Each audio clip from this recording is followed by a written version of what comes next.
ನನ್ನೊಂದಿಗೆ ಜ್ಞಾನೋಕ್ತಿಗಳ ಪುಸ್ತಕ 19ನೇ ಅಧ್ಯಾಯ ಈಗಾಗಲೇ ತಿಳಿಸಿದಾಗ 21ನೇ ವಚನ ನಮಗೆ ಗೊತ್ತಿರೋ ಒಂದು ವಾಕ್ಯ ಭಾಗ. ಜ್ಞಾನೋಕ್ತಿಗಳ ಪುಸ್ತಕ 19ನೇ ಅಧ್ಯಾಯ 21ನೇ ವಚನ, the book of Proverbs chapter 19 verse 21.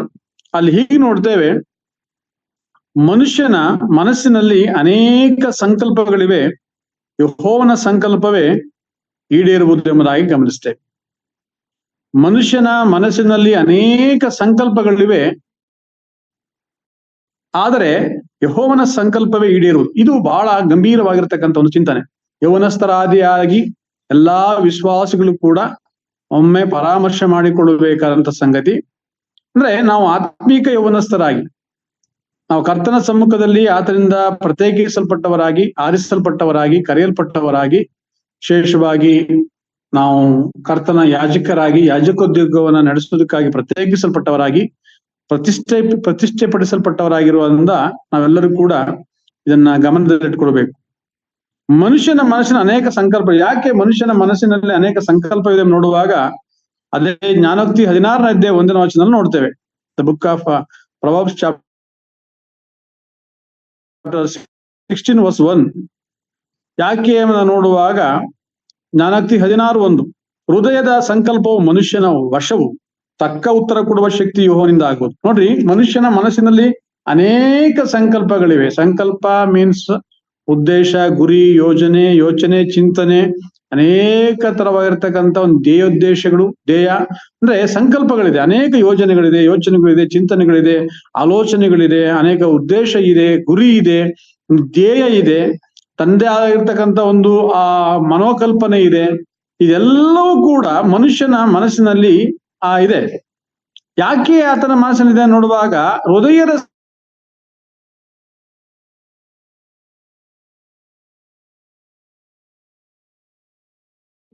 ಸಂಕಲ್ಪ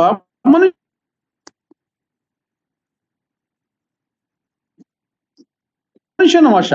ಅವನ ವಶದಲ್ಲಿ ಹೃದಯದ ಸಂಕಲ್ಪದಿಂದ ಅನೇಕ ಯೋಚನೆ ಮಾಡ್ತಾನೆ, ಚಿಂತನೆ ಮಾಡ್ತಾನೆ, ಅದು ಪರಿಕಲ್ಪನೆ ಇಟ್ಟುಕೊಳ್ತಾನೆ, ಒಂದು ಗುರಿ ಇಟ್ಟುಕೊಳ್ತಾನೆ.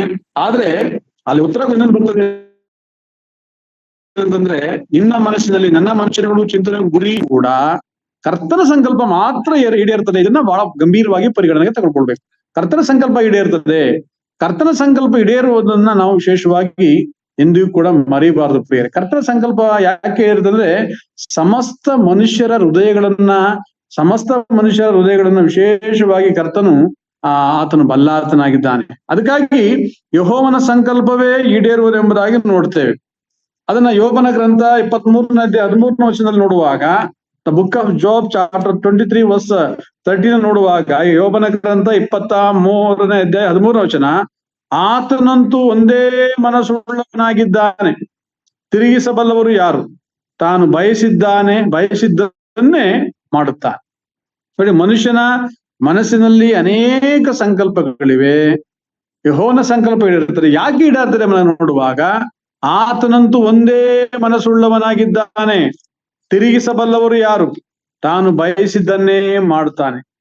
ಈ ಮುಂಜಾನೆ ವೇಳೆಯಲ್ಲಿ ಕರ್ತನಲ್ಲಿ ಪ್ರೀತಿಯ ದೇವಜನರ ವಿಶೇಷವಾಗಿ ನಾವು ಪರಿಗಣಿಸಬೇಕಾದ ಒಂದು ಸಂಗತಿ ಏನಂತಂದ್ರೆ, ಆ ಕರ್ತನು ನಮ್ಮೊಂದಿಗೆ ಮಾತನಾಡುವಾಗ, ಕರ್ತನು ನಮ್ಮೊಂದಿಗೆ ವಿಶೇಷವಾಗಿ ಆತನು ವ್ಯವಹರಿಸುವಾಗ, ನಮ್ಮ ಸಂಕಲ್ಪಗಳನ್ನ ಆತನು ಎಂದಿಗೂ ಕೂಡ ನಮ್ಮಿಷ್ಟ ಪ್ರಕಾರ ನೆರವೇರಿಸುವುದಕ್ಕೆ, ಈಡೇರಿಸುವುದಕ್ಕೆ ಆತನು ಅವಕಾಶ ಮಾಡಿ ಕೊಡುವುದಿಲ್ಲ ಪ್ರಿಯರೇ. ಯಾಕೆಂದ್ರೆ ಆತನು ಉದ್ದೇಶಿಸಿದ್ದನ್ನೇ, ಆತನು ಬಯಸಿದ್ದಾನೆ ಮಾಡೋದಕ್ಕೆ ಆತನ ಸಾಮರ್ಥ್ಯ ಉಳ್ಳವನಾಗಿದ್ದಾನೆ. ಹಾಗಾಗಿ ನಾವು ಬಹಳ ಗಂಭೀರವಾಗಿ ಆಲೋಚನೆ, ಯೌವನಸ್ಥ ಪ್ರಿಯ ಸಹೋದರ ಸಹೋದರಿಯರೇ, ದೇವಜನರೇ, ಯಾಕೆ ಮನುಷ್ಯನ ಹೃದಯದಲ್ಲಿ ಅನೇಕ ಸಂಕಲ್ಪಗಳು ಮೂಡಿ ಬರ್ತವೆ, ಆಲೋಚನೆಗಳು ಬರ್ತವೆ, ಚಿಂತನೆಗಳು ಬರ್ತವೆ ನೋಡುವಾಗ, ಹೃದಯದ ಸಂಕಲ್ಪ ಮನುಷ್ಯನ ವಶವಾಗಿರುವುದರಿಂದ ಅವನು ಅನೇಕ ವಿಷಯಗಳನ್ನ ಯೋಚನೆ ಮಾಡ್ತಾನೆ, ಅನೇಕ ವಿಷಯಗಳನ್ನ ಚಿಂತನೆ ಮಾಡ್ತಾನೆ, ಅನೇಕ ವಿಷಯಗಳನ್ನ ಆತನು ಒಂದು ಗುರಿಯನ್ನ ಹಾಕಿಕೊಳ್ತಾನೆ. ಆದ್ರೆ ತಕ್ಕ ಉತ್ತರ ಕೊಡುವ ಶಕ್ತಿಯು ಯೆಹೋವನಿಂದ ಆಗುವುದು. ಅದಕ್ಕೆ ಯಾಕೋಬನ ಬರೆದಂತ ಪತ್ರಿಕೆ ಒಂದು ಮಾತನ್ನ ಹೀಗೆ ನೋಡ್ತೇವೆ. ದಯಮಾಡಿ ನನಗೆ ಯಾಕೋಬನ ಪತ್ರಿಕೆ ನಮಗೆ ಗೊತ್ತಿರುವಂತ ವಾಕ್ಯ ಭಾಗ, ಯಾಕೋಬನ ಪತ್ರಿಕೆ ಅಂತ ತೆಗೆದು ನೋಡುವಾಗ ಈ ಚಿರಪರಿಚಿತವಂತ ಒಂದು ವಾಕ್ಯ ಭಾಗ, ಅಲ್ಲಿ ಬಹಳ ಸ್ಪಷ್ಟವಾಗಿರ್ತಕ್ಕಂಥ ಒಂದು ಮಾತನ್ನ ಕರ್ತನು ತನ್ನ ಆತ್ಮನ ಮೂಲಕವಾಗಿ ಆ ಸಭೆಗೆ ತಿಳಿಸುವುದನ್ನು ಗಮನಿಸ್ತೇವೆ. ಯಾಕೋಬನ ಬರೆದಂತ ಆ ಪತ್ರಿಕೆ 4ನೇ ಅಧ್ಯಾಯ 13ನೇ ವಚನ, the book of James chapter 4 verse 13 ನೋಡುವಾಗ ಇವತ್ತು ಇಲ್ಲವೇ ನಾಳೆ ನಾವು ಇಂತಹ ಪಟ್ಟಣಕ್ಕೆ ಹೋಗಿ ಅಲ್ಲಿ ಒಂದು ವರ್ಷವಿದ್ದು ವ್ಯಾಪಾರವನ್ನು ಮಾಡಿ ಲಾಭವನ್ನು ಸಂಪಾದಿಸುತ್ತೇವೆ ಅನ್ನುವವರೇ ಕೇಳಿರಿ. ನಾಳೆ ಏನಾಗುವುದೋ ನಿಮಗೆ ತಿಳಿಯದು. ನಿಮ್ಮ ಜೀವಮಾನವು ಎಂಥದ್ದು? ನೀವು ಸ್ವಲ್ಪ ಹೊತ್ತು ಕಾಣಿಸಿಕೊಂಡು ಆಮೇಲೆ ಕಾಣದೆ ಹೋಗುವ ಹವೆಯಂತಿರುತ್ತೀರಿ. ಆದುದರಿಂದ ನೀವು ಅಂತ ಮಾತನ್ನು ಬಿಟ್ಟು ದೇವರ ಚಿತ್ತವಾದರೆ ನಾವು ಬದುಕಿ ಕೆಲಸವನ್ನಾಗಲಿ ಆ ಕೆಲಸವನ್ನಾಗಲಿ ಮಾಡುವೆವು ಎಂದು ಹೇಳಬೇಕು. ಹೀಗೆ ಹೇಳದೆ ಇಲ್ಲಿ ಗಮನಿಸ್ತೇವೆ, ಈಗ ಮನುಷ್ಯನ ಮನಸ್ಸಿನಲ್ಲಿ ಅನೇಕ ಸಂಕಲ್ಪಗಳಿವೆ, ಆದ್ರೆ ಯೆಹೋವನ ಸಂಕಲ್ಪವೇ ನೆರವೇರುತ್ತದೆ. ಹೃದಯದ ಸಂಕಲ್ಪ ಮನುಷ್ಯನ ವಶ, ತಕ್ಕ ಉತ್ತರ ಕೊಡುವ ಶಕ್ತಿಯು ಆತನಿಗೆ ಮಾತ್ರ ಇದೆ. ಅಂದ್ರೆ ಮನುಷ್ಯನ ನಾವು ಅನೇಕ ಸಂದರ್ಭಗಳಲ್ಲಿ ಯೋಜನೆಗಳನ್ನು ಮಾಡ್ತೇವೆ, ಆಲೋಚನೆಗಳನ್ನು ಮಾಡ್ತೇವೆ.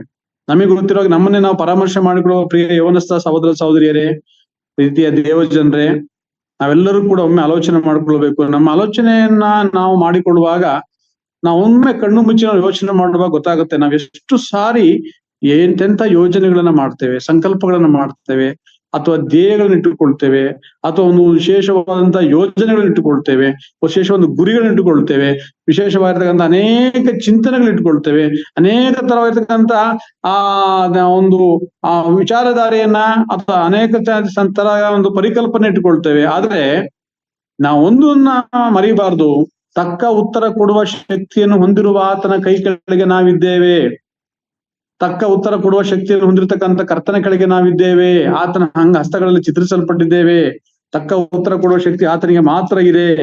ಅವನ ಸಂಕಲ್ಪವೇ ಮಾತ್ರ ಈಡೇರ್ತದೆ. ಮನುಷ್ಯನ ಸಂಕಲ್ಪ ಎಷ್ಟು ಮಾತ್ರ ಈಡೇರ್ಲಿಕ್ಕೆ ಸಾಧ್ಯತೆ ಇಲ್ಲ. ಅದಕ್ಕಾಗಿ ಯಾಕೋಬರ ಮೂಲಕವಾಗಿ ದೇವ್ರು ನಮಗೆ ಹೇಳುವುದೇನೆಂದ್ರೆ, ಈ ಹೊತ್ತು ಇಲ್ಲವೇ ನಾಳೆ ನಾವು ಇಂಥ ಪಟ್ಟಣಕ್ಕೆ ಹೋಗಿ ಅಲ್ಲಿ ಒಂದು ವರ್ಷವಿದ್ದು ವ್ಯಾಪಾರವನ್ನು ಮಾಡಿ ಲಾಭವನ್ನು ಸಂಪಾದಿಸ್ತೇವೆ ಅನ್ನುವರೇ ಕೇಳಿರಿ. ಅಂದ್ರೆ ಪ್ರತಿಯೊಬ್ಬ ವಿಶ್ವಾಸಿ ಕೂಡ ಯೌವನ ಪ್ರಾಯದಲ್ಲಿರಲಿ, ಮಧ್ಯಪ್ರಾಯಸ್ಥರಾಗ್ಲಿ, ಮೃತಪ್ರಾಯಸ್ಥರಾಗ್ಲಿ, ಒಟ್ಟಿನಲ್ಲಿ ಆತ್ಮೀಕವಾಗಿ ಜೀವಿಸತಕ್ಕಂಥ ಪ್ರತಿಯೊಬ್ಬ ಆತ್ಮೀಕ ಮನುಷ್ಯರು ಯೋಚಿಸ್ಬೇಕನ್ನೋ ಒಂದು ಸಂಗತಿ ಯೌವನಸ್ಥರು, ವಿಶೇಷವಾಗಿ ಯೌವನಸ್ಥರ ಕೂಡದಲ್ಲಿ ಈ ಸಂದರ್ಭದಲ್ಲಿ ಆ ದೇವರ ಹೆಸರಲ್ಲಿ ನಿಮ್ಮ ಗಮನಕ್ಕೆ ತರುವುದೇನೆಂದ್ರೆ, ಕರ್ತನು ವಿಶೇಷವಾಗಿ ನಿಮಗೆ ಮಾತನಾಡುವುದಂದ್ರೆ, ನಿಮ್ಮ ಯೌವನ ಪ್ರಾಯದ ಈ ಸಂದರ್ಭದಲ್ಲಿಯೇ ಕರ್ತನಿಗೋಸ್ಕರವಾಗಿ ನೀವು ಸಂಕಲ್ಪವನ್ನ ಮಾಡುವಂಥದ್ದು ಬಹಳ ಪ್ರಾಮುಖ್ಯ. ನಿಮಗಾಗಿ ಒಂದು ಸಂಕಲ್ಪ ನೀವು ಮಾಡಿದ್ದೀರಿ, ನಿಮಗಾಗಿ ಸಂಕಲ್ಪಗಳನ್ನ ನೀವು ಇಟ್ಟುಕೊಂಡಿದ್ದೀರಿ. ನಿಮ್ಮ ಜೀವಿತಕ್ಕಾಗಿ, ನಿಮ್ಮ ಭವಿಷ್ಯತ್ತಿಗಾಗಿ, ನಿಮ್ಮ ಬದುಕಿಗಾಗಿ, ನಿಮ್ಮ ಒಂದು ಭವಿಷ್ಯತ್ತಿನ ನಿರ್ಮಾಣಕ್ಕಾಗಿ ನೀವು ಅನೇಕ ಸಂಕಲ್ಪಗಳನ್ನ ಮಾಡಿದ್ದೀರಿ. ಆದ್ರೆ ಅದ್ಯಾವುದು ಕೂಡ ಫಲಪ್ರದವಾಗಲಿಕ್ಕೆ ಕರ್ತನು ಅನುಮತಿಸುವುದಿಲ್ಲ. ನಿಮ್ಮ ಜೀವಿತ ಒಂದು ಫಲಪ್ರದವಾಗಬೇಕಾದ್ರೆ, ನಿಮ್ಮ ಜೀವಿತ ಒಂದು ಸಂಪದ್ಭರಿತವಾಗಬೇಕಾದ್ರೆ, ನಿಮ್ಮ ಜೀವಿತ ಅದು ವಿಶೇಷವಾಗಿ ಫಲಗಳಿಂದ ತುಂಬಿದ್ದಾಗಿರ್ಬೇಕಾದ್ರೆ, ನಿಮ್ಮ ಜೀವಿತ ಆಶೀರ್ವದಿಸಲ್ಪಟ್ಟದ್ದಾಗಿ ಕಾಣಬರ್ಬೇಕಾದ್ರೆ, ಕರ್ತನ ಸಂಕಲ್ಪವನ್ನ ನಿಮ್ಮ ಜೀವಿತದಲ್ಲಿ ನೆರವೇರಿಸುವುದಕ್ಕೋಸ್ಕರವಾಗಿ ನೀವು ವಿಶೇಷವಾಗಿ ನಾವು ಆ ತವಕ ಪಡಬೇಕು ಪ್ರಿಯರೇ. ಅದಕ್ಕಾಗಿ ಹೇಳ್ತಾನೆ, ಇವತ್ತು ಇಲ್ಲವೇ ನಾಳೆ ನಾವು ಇಂತಹ ಪಟ್ಟಣಕ್ಕೆ ಹೋಗಿ ಅಲ್ಲಿ ಒಂದು ವರ್ಷವಿದ್ದು ವ್ಯಾಪಾರವನ್ನು ಮಾಡಿ ಲಾಭವನ್ನು ಸಂಪಾದಿಸ್ತೇವೆ ಅನ್ನುವರೇ ಕೇಳಿರಿ. ನಾಳೆ ಏನಾಗುವುದು ನಿಮ್ಗೆ ತಿಳಿಯದು. ನಿಮ್ಮ ಜೀವಮಾನವ ಎಂಥದ್ದು? ಇವತ್ತು ನಮ್ಮ ಉತ್ತರ ಕನ್ನಡ, ದಕ್ಷಿಣ ಕನ್ನಡ ಅಥವಾ ಕರಾವಳಿ ತೀರಗಳಲ್ಲಿ, ಮಲೆನಾಡು ಪ್ರಾಂತ್ಯಗಳಲ್ಲಿ, ಅಥವಾ ಉತ್ತರ ಭಾರತದಲ್ಲಿ, ಉತ್ತರ ಕರ್ನಾಟಕದಲ್ಲಿ ಇವತ್ತು ರಾಜ್ಯದಾದ್ಯಂತ ಇವತ್ತು ಸುರಿತಿರ್ತಕ್ಕಂಥ ವರ್ಷಧಾರೆಯನ್ನು ಗಮನಿಸುವಾಗ, ಅತಿವೃಷ್ಟಿಯಾಗಿರ್ತಕ್ಕಂಥ ಪ್ರದೇಶಗಳನ್ನ ಗಮನಿಸುವಾಗ, ಅನೇಕರು ತಮಗರಿವಿಲ್ಲದೆ ತಾವು ಸಂಕಲ್ಪ ಮಾಡಿ ಯೋಚನೆ ಮಾಡಿ ತಮ್ಮ ಬದುಕನ್ನು ಕಟ್ಟಿಕೊಳ್ಳುವುದಕ್ಕಾಗಿ ಅನೇಕ ಸಂಕಲ್ಪಗಳನ್ನ ಮಾಡಿ ಅವರು ರೂಪಿಸಿಕೊಂಡಿರ್ತಕ್ಕಂಥ ಬದುಕು ಇವತ್ತು ಅವರ ಗಣನೆಗೆ ಬರೋದಕ್ಕಿಂತ ಮುಂಚಿತವಾಗಿ, ಅವರ ಗಣನೆಗೆ ಬಾರದಕ್ಕಿಂತ ಮುಂಚಿತವಾಗಿ ಅದು ಅಪೋಷಣ ತೆಗೆದುಕೊಂಡಿದೆ, ನಾಶವಾಗಿ ಹೋಗಿದೆ. ಅಂದ್ರೆ ಇವತ್ತು ನಾವು ಅಂಕೋಲ ಶಿರೂರು ಘಟನೆಯನ್ನ ಗಮನಿಸುವಾಗ, ಅಥವಾ ಇನ್ನು ಅನೇಕ ಸಂಗತಿಗಳನ್ನು ಗಮನಿಸುವಾಗ, ಇವತ್ತು ಅವರಿಗೆ ಅರಿವಿಲ್ಲದೆ ಅವರೆದುರಿಗೆ ಅವ್ರು ಹಾಕಿಕೊಂಡ ಸಂಕಲ್ಪ ನೀರು ಪಾಲಾದಂತ ಘಟನಾವಳಿಗಳನ್ನ ನೋಡ್ತಾ ಇದ್ದೆ. ಪ್ರಿಯ ಯೌವನಸ್ಥ ಸಹೋದರ ಸಹೋದರಿಯರೇ, ಪ್ರಿಯ ದೇವಜನರೇ, ಇವತ್ತು ನೀವು ಕರ್ತನನ್ನ ಪಕ್ಕಕ್ಕಿಟ್ಟು ಕರ್ತನ ಸಂಕಲ್ಪದ ನೀವು ಅದನ್ನೇ ಗಮನಿಸಬಹುದು. ರೋಮಾಪುರದ ಪತ್ರಿಕೆ 8ನೇ ಅಧ್ಯಾಯ 28ನೇ ವಚನ ಓದ್ತೀರಾ? ರೋಮಾಪುರದ ಪತ್ರಿಕೆ 8:28. The book of Romans chapter 8 verse 28. ರೋಮಾಪುರದ ಇದಲ್ಲದೆ ದೇವರ ಸಂಕಲ್ಪದ ಮೇರೆಗೆ ಕರೆಯಲ್ಪಟ್ಟು ಆತನನ್ನು ಪ್ರೀತಿಸುವವರ ಹಿತಕ್ಕಾಗಿ ಎಲ್ಲಾ ಕಾರ್ಯಗಳು ಅನುಕೂಲವಾಗುತ್ತವೆ ಎಂದು ನಮಗೆ ಗೊತ್ತದೆ. ಯಾಕೆಂದರೆ ದೇವರು ಸಾಕು ಅಂದ್ರೆ ಇದಲ್ಲದ ದೇವರ ಸಂಕಲ್ಪದ ಮೇರೆಗೆ ಕರೆಯಲ್ಪಟ್ಟು ಆತನನ್ನು ಪ್ರೀತಿಸುವ ಹಿತಕ್ಕಾಗಿ ಎಲ್ಲ ಕಾರ್ಯಗಳು ಅನುಕೂಲವಾಗುತ್ತವೆ. ಇದನ್ನ ಬಹಳ ಗಂಭೀರವಾದ ಆಲೋಚನೆ ಮಾಡ್ಬೇಕಂದ್ರೆ, ಯಾಕೆ ದೇವರ ಸಂಕಲ್ಪವೇ, ಯೆಹೋವನ ಸಂಕಲ್ಪವೇ ನಮ್ಮ ಜೀವಿತದಲ್ಲಿ ಈಡೇರುತ್ತದೆ? ಯಾಕೆ ನಮ್ಮ ಮನಸ್ಸಿನಲ್ಲಿ ಅನೇಕ ಸಂಕಲ್ಪಗಳಿದ್ರು ಕೂಡ ಅದು ಈಡೇರೋದಿಲ್ಲ? ಹೃದಯದ ಸಂಕಲ್ಪ ನಮ್ಮ ವಶವಾಗಿದ್ರು ಕೂಡ, ಹೃದಯದ ಸಂಕಲ್ಪವು ನಮ್ಮ ಕೈವಶವಾಗಿದ್ರು ಕೂಡ, ಆ ಸಂಕಲ್ಪದಲ್ಲಿ ಅನೇಕ ಯೋಜನೆಗಳನ್ನ, ಚಿಂತನೆಗಳನ್ನ ಇಟ್ಟುಕೊಂಡಾಗಿದ್ದು ಕೂಡ ನಮ್ಮ ಒಂದು ಕೆಲಸಗಳು, ಸಂಕಲ್ಪಗಳು ಯಾಕೆ ಇಡೋದಿಲ್ಲ ಅಂತಂದ್ರೆ, ನಮ್ಮನ್ನ ತನ್ನ ಸಂಕಲ್ಪಕ್ಕೆ ಅನುಸಾರವಾಗಿ ಕರೆದಿರುವಂತ ಕರ್ತನಿಗೆ ನಮ್ಮನ್ನ ಒಪ್ಪಿಸಿಕೊಡೋದೇ ಹೋದಾಗ ನಮ್ಮ ಸಂಕಲ್ಪಗಳು ಎಂದೂ ಕೂಡ ಈಡೇರಲಿಕ್ಕೆ ಸಾಧ್ಯತೆ ಇಲ್ಲ ಪ್ರಿಯರೇ. ಅದಕ್ಕೆ ಈ ಹೊತ್ತು ಇದ್ದು ನಾಳೆ ಒಲೆಯ ಪಾಲಾಗುವಂತ ನಿಮ್ಮ ಜೀವಮಾನ ಎಂಥದ್ದು ಎಂಬುದಾಗಿ ಗಮನಿಸ್ತೇವೆ. ಅದು ನೋಡ್ರಿ, ಈ ಹೊತ್ತು ಅಲ್ಲಿ 1 ವರ್ಷವಿದ್ದು, ಈ ಹೊತ್ತು ಇಲ್ಲವೇ ನಾಳೆ ನಾವು ಇಂಥ ಪಟ್ಟಣಕ್ಕೆ ಹೋಗಿ ಅಲ್ಲಿ 1 ವರ್ಷ ಸಂಕಲ್ಪದ ಮೇರೆಗೆ ಕರೆಯಲ್ಪಟ್ಟಿರ್ತಕ್ಕಂಥ ನಮ್ಮ ಜೀವಿತದ ಒಂದು ವಿಶೇಷವಾಗಿರ್ತಕ್ಕಂಥ ಆ ಯೋಜನೆ, ನಮ್ಮ ಜೀವಿತಕ್ಕೆ ಕುರಿತಾಗಿರ್ತಕ್ಕಂಥ ಒಂದು ಸಂಕಲ್ಪ, ನಮ್ಮ ಜೀವಿತಕ್ಕೆ ಕುರಿತಾಗಿರ್ತಕ್ಕಂಥ ಉದ್ದೇಶ, ನಮ್ಮ ಜೀವಿತಕ್ಕೆ ಕುರಿತಾಗಿರ್ತಕ್ಕಂಥ ಒಂದು ಧ್ಯೇಯ ನಮ್ಮ ಕರ್ತನಿಗಿದೆ. ಅದಕ್ಕೆ ಹೇಳ್ತಿ, ಇದಲ್ಲದೆ ದೇವರ ಸಂಕಲ್ಪದ ಮೇರೆಗೆ ಕರೆಯಲ್ಪಟ್ಟವರಾದಂತ ನಿಮ್ಮ ಒಂದು ಹಿತಕ್ಕಾಗಿ ದೇವರು ಅನೇಕ ಕಾರ್ಯಗಳಿಗೆ ಅನುಕೂಲ ಮಾಡ್ತಾನೆ. ಆದ್ರೆ ಅನುಕೂಲ ಮಾಡಬೇಕಾದ್ರೆ ಆತನನ್ನ ಪ್ರೀತಿಸುವವರಾಗಿ ನಾವು ಕಾಣಬರ್ಬೇಕು. ದೇವರೇ, ನನ್ನ ಸಂಕಲ್ಪ ನೆರವೇರುವುದು ಬೇಡ, ನನ್ನ ಉದ್ದೇಶ ನೆರವೇರುವುದು ಬೇಡ, ನಮ್ಮ ಚಿಂತನೆಗಳು ನೆರವೇರುವುದು ಬೇಡ. ನಾನು ಇಂಥ ಒಂದು ಪಟ್ಟಣಕ್ಕೆ ಹೋಗಿ ಇಂಥ ಸ್ಥಳಕ್ಕೆ ಹೋಗಿ ವಿದ್ಯಾಭ್ಯಾಸ ಮಾಡಿಯೋ ಅಥವಾ ಮತ್ತೊಂದು ಮಾಡಿಯೋ ಅಥವಾ ಕೆಲಸ ಪಡ್ಕೊಂಡಿಯೋ ಅಥವಾ ಮತ್ತೊಂದು ಅನೇಕ ಯೋಜನೆಗಳನ್ನ ಮಾಡಿದಾಗಿ ಕೂಡ ದೇವರೇ, ತಕ್ಕ ಉತ್ತರ ಕೊಡುವ ಶಕ್ತಿಯು ನಿನ್ನಿಂದ ಮಾತ್ರ ಸಾಧ್ಯ. ನಿನ್ನ ಸಂಕಲ್ಪವೇ ನೆರವೇರ್ಲಿಕ್ಕೆ ಸಾಧ್ಯ. ನನ್ನ ಸಂಕಲ್ಪ ನೆರವೇರ್ಲಿಕ್ಕೆ ಎಂದೂ ಕೂಡ ಸಾಧ್ಯ ಇಲ್ಲ. ನಾನು ಕೇವಲ ಪಾತ್ರೆ, ನಾನು ಮಣ್ಣು, ನೀನು ಕುಂಬಾರನು, ನಾನು ಜೇಡಿ ಮಣ್ಣಾಗಿದ್ದೇನೆ. ರೂಪಿಸುವ ಸಾಮರ್ಥ್ಯ ನಿನಗೆ ಮಾತ್ರ ಇದೆ. ಯೆರೆಮೀಯನ ಪ್ರವಾದನೆ ಗ್ರಂಥ 18ನೇ ಅಧ್ಯಾಯ 1ನೇ ವಚನ ನೋಡೋ ಪ್ರಕಾರ ನಾವು ಜೇಡಿ ಮಣ್ಣು, ಆತನು ಕುಂಬಾರನಾಗಿದ್ದಾನೆ. ರೂಪಿಸುವ ಸಾಮರ್ಥ್ಯ, ತನ್ನಗಿಷ್ಟ ಬಂದ ಹಾಗೆ ನಮ್ಮನ್ನ ಒಂದು ಅಂದವಾದ ಪಾತ್ರೆಯಾಗಿ, ಉತ್ತಮ ಬಳಕೆಗೆ ಯೋಗ್ಯವಾದ ಪಾತ್ರೆಯಾಗಿ ನಮ್ಮನ್ನ ರೂಪಿಸುವ ಸಾಮರ್ಥ್ಯ ಇದೆ ಎಂಬುದಾಗಿ ತಿಳ್ಕೊಂಡು ನಾವು ಕರ್ತನ ಸಂಕಲ್ಪದ ಮೇಲೆ ಕರೆಯಲ್ಪಟ್ಟವರು ಅನ್ನೋದನ್ನ ಮರೆಯಬಾರದು. ಅದಕ್ಕೆ ಇದಲ್ಲದೆ ದೇವರ ಸಂಕಲ್ಪದ ಮೇರೆಗೆ ಕರೆಯಲ್ಪಟ್ಟು, ಆತನ ಸಂಕಲ್ಪದ ಮೇಲೆ ಕರೆಯಲ್ಪಟ್ಟು ಆತನನ್ನು ಪ್ರೀತಿಸುವಾಗ ನಾವು ಆತನ ಸಂಕಲ್ಪಕ್ಕೆ ಅನುಸಾರವಾಗಿ ಕರೆಯಲ್ಪಟ್ಟವರು ಎಂಬುದನ್ನ ಮರೆಯದೆ ಆತನ ಸಂಕಲ್ಪವನ್ನೇ ನಮ್ಮ ಜೀವಿತ ನೆರವೇರಿಸುವುದಕ್ಕಾಗಿ ನಾವು ಮುಂದಾಗುವವರಾಗಿ, ನಾವು ಆತನ ಪ್ರೀತಿಸುವಾಗ ಆತನು ನಮ್ಮ ಜೀವಿತದಲ್ಲಿ ಎಲ್ಲ ಕಾರ್ಯಗಳ ಅನುಕೂಲ ಮಾಡುತ್ತಾನೆ. ಅದಕ್ಕಾಗಿ ಯಾಕೋಬನು ಹೇಳ್ತಾನೆ, ಇವತ್ತು ಇಲ್ಲವೇ ನಾಳೆ ನಾವು ಇಂಥ ಪಟ್ಟಣಕ್ಕೆ ಹೋಗಿ ಅಲ್ಲಿ 1 ವರ್ಷವಿದ್ದು ವ್ಯಾಪಾರವನ್ನು ಮಾಡಿ ಲಾಭವನ್ನು ಸಂಪಾದಿಸುತ್ತೇವೆ ಅನ್ನುವವರಿಗೆ ಕೇಳಿರಿ, ನಾಳೆ ಏನಾಗುವುದು ನಿಮ್ಗೆ ತಿಳಿಯದು. ನಿಮ್ಮ ಜೀವಮಾನವು ಎಂಥದ್ದು, ನೀವು ಸ್ವಲ್ಪ ಹೊತ್ತು ಕಾಣಿಸಿಕೊಂಡು ಆಮೇಲೆ ಕಾಣದೆ ಹೋಗುವ ಹಬೆಯಂತಿರುತ್ತೀರಿ. ಆದುದರಿಂದ ನೀವು ಅಂತ ಮಾತನ್ನು ಬಿಟ್ಟು ದೇವರ ಚಿತ್ತವಾದರೆ ನಾವು ಬದುಕಿ ಈ ಕೆಲಸವನ್ನಾಗಲಿ ಆ ಕೆಲಸವನ್ನಾಗಲಿ ಮಾಡುವೆವೆಂದು ಹೇಳಬೇಕು. ಅಂದ್ರೆ ದೇವರ ಮೇಲೆ ಸಂಪೂರ್ಣವಾಗಿ ನಾವು ಆತುಕೊಳ್ಳಬೇಕು. ದೇವರ ಸಂಕಲ್ಪ ನಮ್ಮ ಜೀವಿತದಲ್ಲಿ ನೆರವೇರುವುದಕ್ಕೆ ನಾವು ಕರ್ತನಿಗೆ ಅನುವು ಮಾಡಿಕೊಡ್ಬೇಕು. ನಮ್ಮ ಸಂಕಲ್ಪಗಳನ್ನ ಎಂದಿಗೂ ಕೂಡ ನಮ್ಮ ಚಿತ್ತಕ್ಕೆ, ನಮ್ಮ ಚಿಂತನೆಗೆ, ನಮ್ಮ ಸ್ವಾರ್ಥ ಅಥವಾ ನಮ್ಮ ಶರೀರದ ಭಾವನೆಗಳಿಗೆ ಅನುಸಾರವಾಗಿ ನಾವು ನೆರವೇರಿಸಿಕೊಳ್ಳುವುದಕ್ಕೆ ತವಕ ಪಡಬಾರದು. ಹಾಗೆ ಪಡುವುದಾದ್ರೆ ಅದೆಂದೂ ಕೂಡ ಸಾರ್ಥಕತೆಯನ್ನು ಹೊಂದಲಿಕ್ಕೆ ಸಾಧ್ಯತೆ ಇಲ್ಲ. ಹಾಗಾಗಿ ನೋಡುವಾಗ ಕೆಲವು ಉದಾಹರಣೆಗಳನ್ನ ನಿಮ್ಮ ಮುಂದೆ ನಾನು ಪ್ರಸ್ತುತಪಡಿಸಲಿಕ್ಕೆ ಬಯಸ್ತೇನೆ. ದಯಮಾಡಿ ನನ್ನೊಂದಿಗೆ ಆದಿಕಾಂಡ 11ನೇ ಅಧ್ಯಾಯ ತೆಗಿತಾ ಬನ್ರಿ. ಆದಿಕಾಂಡ 11ನೇ ಅಧ್ಯಾಯ 1ನೇ ವಚನದಿಂದ ಓದ್ತಾ ಬರುವಾಗ ಕೆಲವು ವಚನ ಭಾಗಗಳನ್ನ ಓದ್ತಾ ಬರೋಣ. The book of Genesis chapter 11 verse 1 onwards. ಲೋಕದವರೆಲ್ಲರಿಗೂ ಒಂದೇ ಭಾಷೆ ಇತ್ತು. ಭಾಷಾ ಭೇದವೇನೂ ಇರಲಿಲ್ಲ. ಅವರು ಪೂರ್ವ ದಿಕ್ಕಿಗೆ ಮುಂದೆ ಮುಂದೆ ಪ್ರಯಾಣ ಮಾಡುತ್ತಿರುವಾಗ ಶಿನಾರ್ ದೇಶದಲ್ಲಿ ಬಯಲು ಸೀಮೆ ಸಿಕ್ಕಲು ಅಲ್ಲೇ ವಾಸ ಮಾಡಿಕೊಂಡು ತಮ್ಮೊಳಗೆ, ಬನ್ನಿ, ಒಳ್ಳೊಳ್ಳೆ ಸುಟ್ಟ ಇಟ್ಟಿಗೆಗಳನ್ನು ಮಾಡೋಣ, ಒಂದು ಕಟ್ಟಡವನ್ನು, ಆಕಾಶವನ್ನು ಮುಟ್ಟುವ ಗೋಪುರವನ್ನು ಕಟ್ಟಿ ದೊಡ್ಡ ಹೆಸರನ್ನು ಪಡೆಯೋಣ. ಹೀಗೆ ಮಾಡಿದರೆ ಭೂಮಿಯ ಮೇಲೆಲ್ಲ ಚದುರುವುದಕ್ಕೆ ಆಸ್ಪದವಾಗುವುದಿಲ್ಲ ಅಂದುಕೊಂಡರು. ಕಟ್ಟುವಾಗ ಕಲ್ಲಿಗೆ ಸಾಕಪ್ಪ.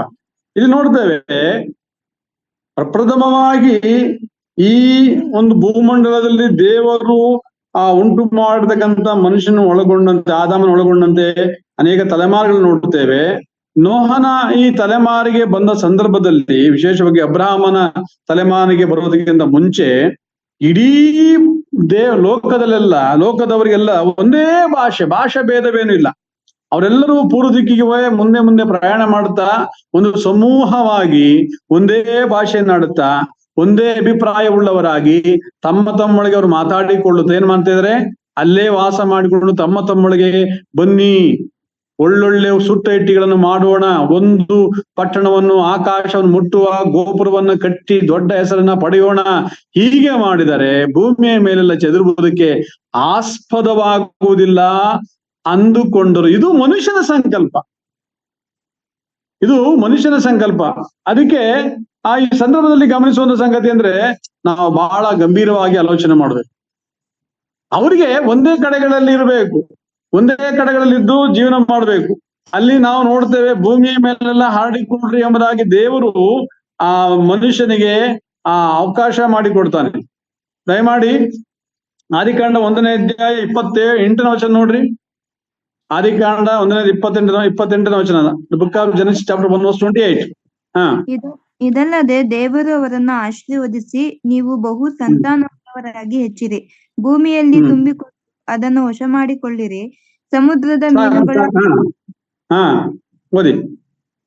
ಸಮುದ್ರದ ಮೀನುಗಳ ಮೇಲೆಯೂ ಆಕಾಶದ ಪಕ್ಷಿಗಳ ಮೇಲೆಯೂ ಭೂಮಿಯಲ್ಲಿ ಚಲಿಸುವ ಎಲ್ಲಾ ಜೀವಿಗಳ ಮೇಲೆಯೂ ದೊರೆತನ ಮಾಡಿರಿ ಎಂದನು. ನೋಡಿ, ದೇವರ ಸಂಕಲ್ಪ ಏನು? 1ನೇ ಅಧ್ಯಾಯ 26ನೇ ವಚನ ನೋಡುವ ಪ್ರಕಾರ, ಮನುಷ್ಯನನ್ನ ದೇವರು ತನ್ನ ಸ್ವರೂಪದಲ್ಲಿ ತನ್ನ ಹೋಲಿಕೆಗೆ ಸರಿಯಾಗಿ ಉಂಟು ಮಾಡಿ, ತಾನು ಉಂಟು ಮಾಡಿದರೆಲ್ಲದರ ಮೇಲೆ ದೊರೆತನ ಮಾಡಬೇಕೆಂಬಂತ ಉದ್ದೇಶ ಉಂಟು ಮಾಡ್ದ. ಅವ್ರನ್ನ ದೇವ ಸ್ವರೂಪದಲ್ಲಿ ಉಂಟು ಮಾಡ್ದ, ಗಂಡು ಹೆಣ್ಣಾಗಿ ನಿರ್ಮಿಸಿದ. ಅವ್ರಿಗೆ ಆಶೀರ್ವಾದ ಮಾಡ್ತಾ ಏನ್ ಹೇಳ್ತಾ ಇದ್ದಾನೆ, ಆಶೀರ್ವದಿಸಿ, ನೀವು ಬಹು ಸಂತಾನವುಳ್ಳವರಾಗಿ ಹೆಚ್ಚಿರಿ, ಭೂಮಿಯಲ್ಲಿ ತುಂಬಿಕೊಂಡು ಅದನ್ನು ವಶ ಮಾಡಿಕೊಳ್ಳಿರಿ, ಸಮುದ್ರದ ಮೀನುಗಳ ಮೇಲೆಯೂ ಆಕಾಶದ ಪಕ್ಷಿಗಳ ಮೇಲೆಯೂ ಭೂಮಿಯಲ್ಲಿ ಚಲಿಸುವ ಎಲ್ಲ ಜೀವಿಗಳ ಮೇಲೆಯೂ ದೊರೆತನ ಮಾಡಿರಿ. ದೊರೆತನ ಮಾಡುವುದಕ್ಕಾಗಿ ಭೂಮಿ ಮೇಲೆಲ್ಲ ಚದುರಿ ಹೋಗಿ ಅದನ್ನು ವಶ ಮಾಡಿಕೊಂಡು ದೇವರ ಮಹಿಮೆಗಾಗಿ ಜೀವಿಸಬೇಕೆಂಬಂತ ಆಶೀರ್ವಾದ ಹೊಂದಿರತಕ್ಕಂಥ ದೇವರ ಸಂಕಲ್ಪವನ್ನ ಕೇಳಿದಂತ ತಿಳ್ಕೊಂಡಂತ ಮನುಷ್ಯರು ಬರಬರುತ್ತಾ ಏನಾಗ್ತಿದ್ರೆ, 11ನೇ ಅಧ್ಯಾಯಕ್ಕೆ ಬರುವಾಗ ಅವರು ಒಂದೇ ಭಾಷೆನಾಡುತ್ತಾ, ಒಂದು ಭಾಷೆ ಭೇದವಿಲ್ಲದವರಾಗಿ ಒಂದೇ ಕುಟುಂಬದ ಒಂದೇ ಕಡೆ ಇರೋಣ, ದೇವರ ಸಂಕಲ್ಪವನ್ನ ನಿರಾಕರಿಸ್ತಾ ಇದ್ದಾರೆ. ಅವರ ಮನಸ್ಸಿನಲ್ಲಿರುವ ಸಂಕಲ್ಪವನ್ನ ಇಲ್ಲಿ ಕಾರ್ಯರೂಪಕ್ಕೆ ತರುವುದಕ್ಕೆ ಮುಂದಾಗುವಾಗ ಏನ್ ಸಂಭವಿಸ್ತಾ ಇದೆ? ಒಳ್ಳೊಳ್ಳೆ ಸುಟ್ಟ ಇಟ್ಟಿಗೆಗಳನ್ನ ಕಟ್ಟು ಮಾಡೋಣ, ಒಂದು ಪಟ್ಟಣವನ್ನ, ಆಕಾಶವನ್ನು ಮುಟ್ಟುವ ಗೋಪುರವನ್ನ ಕಟ್ಟಿ ದೊಡ್ಡ ಹೆಸರನ್ನ ಪಡೆಯೋಣ. ನೋಡ್ರಿ, ಅಲ್ಲಿ ಏನಂತಂದ್ರೆ, ಅದು ಅವರ ದೃಷ್ಟಿಕೋನದಲ್ಲಿ ಸರಿ. ನಾವು ಭಾಷಾ ಭೇದ ಏನಿಲ್ಲ, ನಮ್ಮಲ್ಲಿ ಒಂದೇ ಒಂದು ಮನಸ್ಸಿದೆ, ನಮ್ಮಲ್ಲಿ ಪಕ್ಷಪಾತವಿಲ್ಲ, ನಾವು ಒಂದೇ ಸ್ಥಿತಿಯಲ್ಲಿ ಒಂದೇ ಮನಸ್ಥಿತಿಯಲ್ಲಿ ನಾವು ಜೀವಿಸುವರಾಗಿದ್ದೇವೆ. ಹಾಗಾಗಿ ಒಂದು ಒಳ್ಳೆ ಪಟ್ಟಣವನ್ನು ಕಟ್ಟೋಣ. ಆ ಪಟ್ಟಣದ ಗೋಪುರ ಆಕಾಶವನ್ನು ಮುಟ್ಟುವಷ್ಟರ ಮಟ್ಟಿಗೆ ಎತ್ತರವಾಗಿರ್ಬೇಕು, ಅದರ ಮೂಲಕ ಹೆಸರು ಪಡಿಬೇಕಂಬಂತ ಒಂದು ಧಾವಂತ. ದೇವ್ರು ಹೇಳಿದ್ದೇನಲ್ಲಿ, ನೀವು ಭೂಮಿ ಮೇಲೆ ಹರಡಿಕೊಂಡು ಬಹು ಸಂತಾನವುಳ್ಳವರಾಗಿ ಹೆಚ್ಚಿರಿ, ಭೂಮಿ ಮೇಲೆ ನೀವು ಸಂಪೂರ್ಣವಾಗಿ ಚದುರಿ ಹೋಗಿ ಅದನ್ನು ವಶ ಮಾಡಿಕೊಂಡು ದೊರೆತನ ಮಾಡ್ರಿ ಎಂಬುದಾಗಿ ದೇವರು ಸಂಕಲ್ಪವನ್ನ ರೂಪಿಸಿದ್ರೆ, ಇವ್ರು ಏನ್ ಮಾಡ್ತಾ ಇದ್ದಾರೆ?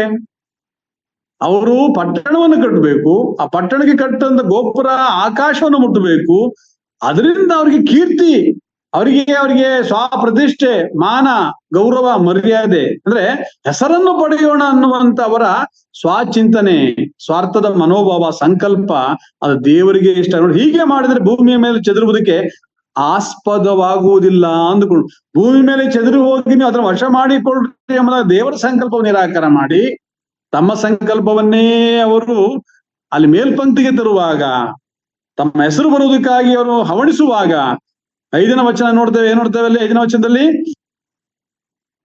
11:5 ನರಪುತ್ರರು ಕಟ್ಟುತ್ತಿದ್ದ ಆ ಪಟ್ಟಣವನ್ನ, ಗೋಪುರವನ್ನ ನೋಡುವುದಕ್ಕೆ ಯೆಹೋವನು ಇಳಿದು ಬಂದನು.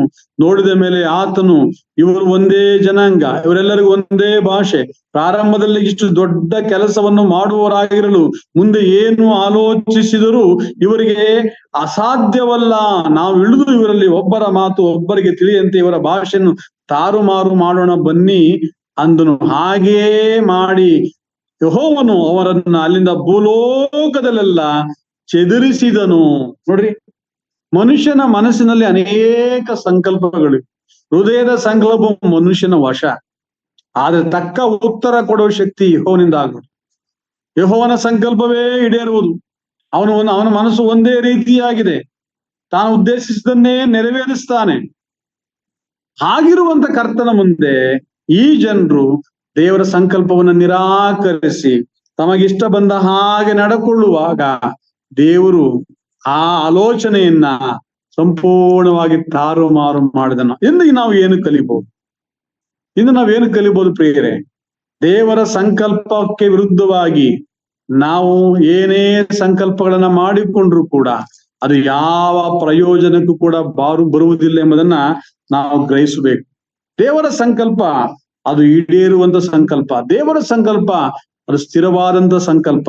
ದೇವರ ಸಂಕಲ್ಪ ಅದು ಎಂದಿಗೂ ಕೂಡ ಬಿದ್ದು ಹೋಗದ ಸಂಕಲ್ಪ ಪ್ರಿಯರೇ. ಆ ದೇವರ ಸಂಕಲ್ಪದ ಮೇರೆಗೆ ಕರೆಯಲ್ಪಟ್ಟಿರ್ತಕ್ಕಂಥ ನಾನು ನೀವುಗಳು ಆತನನ್ನು ಪ್ರೀತಿಸುವವರಾಗಿ ಆತನ ಸಂಕಲ್ಪವೇ ನಮ್ಮ ಜೀವಿತದಲ್ಲಿ ನೆರವೇರುವ ಹಾಗೆ ನಮ್ಮನ್ನು ನಾವು ಒಪ್ಪಿಸಿಕೊಡುವಾಗ ಆತನು ತನ್ನನ್ನು ಪ್ರೀತಿಸುವರಂತ ನಮ್ಮ ಹಿತಕ್ಕೆ ಅನುಕೂಲಕರವಾದಂತ ಎಲ್ಲ ಕಾರ್ಯಗಳನ್ನು ಕೂಡ ಅನುಕೂಲ ಮಾಡಿಕೊಡ್ತಾನೆ.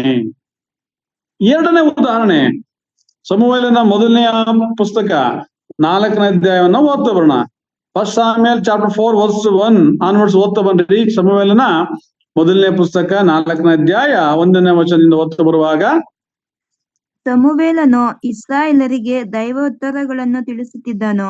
ಇಸ್ರಾಯೇಲರು ಫಿಲಿಷ್ಟಿಯರಿಗೆ ವಿರೋಧವಾಗಿ ಯುದ್ಧಕ್ಕೆ ಹೊರಟು ಎಬೆನೆಜರಿನ ಸಮೀಪದಲ್ಲಿ ಪಾಳೆಯ ಮಾಡಿಕೊಂಡರು. ಫಿಲಿಷ್ಟಿಯರು ಒಂದು ಆಫೇಕಿನಲ್ಲಿ ಇಳುಕೊಂಡರು. ಇವರು ಇಸ್ರಾಯೇಲರಿಗೆ ಎದುರಾಗಿ ವ್ಯೂಹ ಕಟ್ಟಿ ಯುದ್ಧ ಮಾಡಲು ಇಸ್ರಾಯೇಲರು ಸೋತರು. ಫಿಲಿಷ್ಟಿಯರು ರಣರಂಗದಲ್ಲಿ ಸುಮಾರು 4,000 ಮಂದಿ ಇಸ್ರಾಯೇಲರನ್ನು ಸಂಹರಿಸಿದರು. ಇಸ್ರಾಯೇಲರು ತಮ್ಮ ಪಾಳೆಯಕ್ಕೆ ಹಿಂದಿರುಗಿದ ಮೇಲೆ ಅವರು ಹಿರಿಯರು ಅವರಿಗೆ, ಯೆಹೋವನು ಇವತ್ತು ನಮ್ಮನ್ನು ಫಿಲಿಷ್ಟಿಯರಿಂದ ಅಪಜಯಪಡಿಸಿದ್ದೇಕೆ? ಶಿಲೋವಿನಿಂದ ಯೆಹೋವನ ಒಡಂಬಡಿಕೆಯ ಮಂಜೂಷವನ್ನು ತರಿಸೋಣ. ಆತನು ನಮ್ಮ ಮಧ್ಯದಲ್ಲಿ ಬಂದು ಶತ್ರುಗಳ ಕೈಗೆ ನಮ್ಮನ್ನು ತಪ್ಪಿಸಲಿ ಎಂದು ಆಲೋಚನೆ ಹೇಳಿದ್ದರಿಂದ ಅವರು ಜನರನ್ನು ಕಳುಹಿಸಿ ಕೆರೂಬಿಗಳ ಮಧ್ಯದಲ್ಲಿ ಆಸೀನನಾಗಿರುವ ಸೈನ್ಯಾಧೀಶ್ವರ ಯೆಹೋವನ ಒಡಂಬಡಿಕೆಯ ಮಂಜೂಷವನ್ನು ತರಿಸಿದರು. ಎಲಿಯ ಇಬ್ಬರು ಮಕ್ಕಳಾದ ಹೊಫ್ನಿ, ಫೀನೆಹಾಸ್ ಎಂಬುವವರು ದೇವರ ಒಡಂಬಡಿಕೆಯ ಮಂಜೂಷದ ಸಂಗಡ ಇದ್ದರು. ಯೆಹೋವನ ಒಡಂಬಡಿಕೆಯ ಮಂಜೂಷವು ಪಾಳೆಯಕ್ಕೆ ಬಂದಾಗ ಮಾಡ್ರಿ ಅಲ್ಲಿ 9ನೇ ವಚನ, ಫಿಲಿಷ್ಟಿಯರೇ ಇವರೇ ಅಲ್ಲವೋ? ಫಿಲಿಷ್ಟಿಯರೇ ಬಲಗೊಳ್ಳಿರಿ, ಶೂರರಾಗಿರಿ. ನಿಮಗೆ ದಾಸರಾಗಿದ್ದ ಇಬ್ರಿಯರಿಗೆ ನೀವೇ ದಾಸರಾದಿರಿ. ಆದ ಕಾರಣ ಶೌರ್ಯದಿಂದ ಯುದ್ಧ ಮಾಡಬೇಕು ಎಂದು ಹೇಳಿಕೊಂಡು ಯುದ್ಧ ಮಾಡಲು ಇಸ್ರಾಯೇಲರು ಸೋತು ತಮ್ಮ ತಮ್ಮ ಮನೆಗಳಿಗೆ ಓಡಿ ಹೋದರು. ಮಹಾ ಸಂಹಾರವಾಯಿತು. ಇಸ್ರಾಯೇಲರಲ್ಲಿ 30,000 ಕಾಲಾಳುಗಳು ಮಡಿದರು. ದೇವರ ಮಂಜೂಷವು ಶತ್ರುವಶವಾಯಿತು. ಎಲಿಯ ಮಕ್ಕಳಾದ ಹೊಫ್ನಿ, ಫೀನೆಹಾಸರು ಹತರಾದರು. 18ನೇ ವಚನ, ಮುದುಕನು ಸ್ಥೂಲ ಕಾಯನೂ ಆದ ಎಲಿಯ ದೇವರ ಒಡಂಬಡಿಕೆಯ ಮಂಜೂಷದ ವರ್ತಮಾನವನ್ನು ಕೇಳಿದೊಡನೆ ಪೀಠದಿಂದ ಹಿಂದಕ್ಕೆ ಬಾಗಿಲಿನ ಕಡೆಗೆ ಬಿದ್ದು ಕುತ್ತಿಗೆ ಮುರಿದು ಸತ್ತನು. ಅವನು ಇಸ್ರಾಯೇಲರನ್ನು 40 ವರ್ಷ ಪಾಲಿಸಿದನು. 19-20ನೇ ವಚನ, ಫೀನೆಹಾಸನ ಹೆಂಡತಿಯಾದ ಅವನ ಸೊಸೆಯು ದಿನ ತುಂಬಿದ ಗರ್ಭಿಣಿಯಾಗಿದ್ದು ದೇವರ ಮಂಜೂಷವು ಶತ್ರುವಶವಾದುದನ್ನು ಮಾವನ ಗಂಡನು ಹತರಾದುದನ್ನು ಕೇಳಿದೊಡನೆ ಪ್ರಸವ ವೇದನೆ ಉಂಟಾಗಿ ಮಗುವನ್ನು ಹೆತ್ತಳು. ಆಕೆಯು ಸಾಯುವ ಸಮಯದಲ್ಲಿ ಬಳಿಯಲ್ಲಿ ನಿಂತಿದ್ದ ಸ್ತ್ರೀಯರು ಭಯಪಡಬೇಡ, ಮಗನನ್ನು ಹೆತ್ತಿದ್ದಿ ಎಂದು ಹೇಳಿದರು. ಆಕೆಯು ಅವರ ಮಾತಿಗೆ ಥ್ಯಾಂಕ್ ಯು. ಇಲ್ಲಿ ಏನ್ ಗಮನಿಸ್ತೇವೆ ಅಂದ್ರೆ, ಇಲ್ಲಿ ಇಸ್ರಾಯೇಲ್ರ ಮನಸ್ಸಿನಲ್ಲಿ ಮಹಾಯಾಜಕನಾದಂತ ಏಲಿಯ ಮಕ್ಕಳಾದ ಹೋಫ್ನಿ ಫಿನಿಯಾಸರ ಮನಸ್ಸಿನಲ್ಲಿ ಒಂದು ಸಂಕಲ್ಪ ಇದೆ. ಏನು ಸಂಕಲ್ಪ?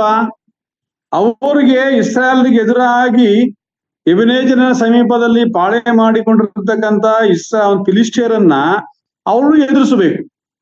ಅವ್ರು ಎದುರಿಸಬೇಕಾದ್ರೆ ಅವರು ದೇವರ ಸಂಕಲ್ಪಕ್ಕೆ ಒಳಪಟ್ಟು ದೇವರ ಸಮ್ಮುಖದಲ್ಲಿ ಮುರಿದು ಬಿದ್ದವರಾಗಿ ಯಾವಾಗಲೂ ಆತನ ಉಪದೇಶಕ್ಕೆ ಮಾರ್ಗದರ್ಶನಕ್ಕೆ ಅನುಸಾರವಾಗಿ ಸಂಕಲ್ಪಕ್ಕೆ ಅನುಸಾರವಾಗಿ ಅವರು ಮುಂದಿನ ಎಲ್ಲ ಕಾರ್ಯಗಳನ್ನು ಮಾಡಬೇಕಾಯ್ತು. ಅದನ್ನ ಹಳೆಯ ನಾವು ಭಾಗಗಳಲ್ಲಿ ಗಮನಿಸ್ತೇವೆ.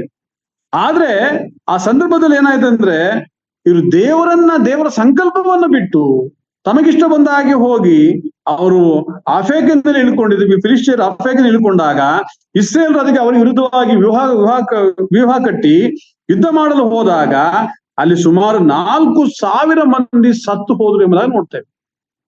ಇದನ್ನ ಮನಗೊಂಡಂತ ಇಸ್ರಾಯೇಲ್ನ ಹಿರಿಯರು ಮಾತ್ರವಲ್ಲ, ಏಲಿಯ ಮಗನಾದಂತ ಹೋಫ್ನಿ ಫಿನಿಯಾಸ್ ಕೂಡ ಮಾತ್ರ ಮಹಾಯಾಜಕನಾದ ಏಲಿಯೂ ಕೂಡ ಇಲ್ಲಿ ಗಮನಿಸಿ, ಏಲಿ ಕೂಡ ಈ ಸಂದರ್ಭದಲ್ಲಿ ಅನುಸರಿಸಬೇಕಾದಂತ ಒಂದು ಸಂಗತಿ ಅಂದ್ರೆ, ಅವರು ದೇವರ ಮಂಜೂಷವಿರತಕ್ಕಂಥ ಸ್ಥಳಕ್ಕೆ ಹೋಗಿ ತಮ್ಮ ಪಾಪಗಳನ್ನು ಒಪ್ಪಿಕೊಂಡು ಅರಿಕೆ ಮಾಡಿದವರಾಗಿ ಕರ್ತನ ಮುಂದೆ ಅವರು ಮುರಿದು ಬಿದ್ದವರಾಗಿ ದೇವರ ಸಹಾಯವನ್ನ ಆತನ ಸಂಕಲ್ಪಕ್ಕನುಸಾರವಾಗಿ ಅವರು ಜಯ ಹೊಂದಬೇಕಂತ ಆಲೋಚನೆ ಪಡ್ಕೊಳ್ಬೇಕಾಗಿತ್ತೇ ಹೊರತು ಎಂದಿಗೂ ಕೂಡ ಅತೀ ಪರಿಶುದ್ಧವಾಗಿರ್ತಕ್ಕಂಥ ಅತಿ ಪಾವಿತ್ರತೆ ಉಳ್ಳಂತ ಆ ಸ್ಥಳದಲ್ಲಿ ಇಡಲ್ಪಟ್ಟಿರ್ತಕ್ಕಂಥ ದೇವರ ಮಂಜೂಷವನ್ನ ಅನ್ಯ ಜನರು ಇರ್ತಕ್ಕಂಥ ಅಥವಾ ಒಂದು ಅಕ್ರಮವಾಗಿರ್ತಕ್ಕಂಥ ಶಿಸ್ತುಬದ್ಧವಾಗಿರ್ತಕ್ಕಂಥ ಅಪರಿಶುದ್ಧವಾಗಿರ್ತಕ್ಕಂಥ ಆ ಒಂದು ಯುದ್ಧ ರಂಗಕ್ಕೆ ಅವರು ಹೊತ್ತುಕೊಂಡು ಹೋಗಿ ಜಯವನ್ನು ಪಡ್ಕೊಳ್ತೇವೆ ಎಂಬಂತ ತಮ್ಮ ಸಂಕಲ್ಪವನ್ನು ಅವರು ಮಾಡುವಾಗ ಏನ್ ಸಂಭವಿಸಿದಲ್ಲಿ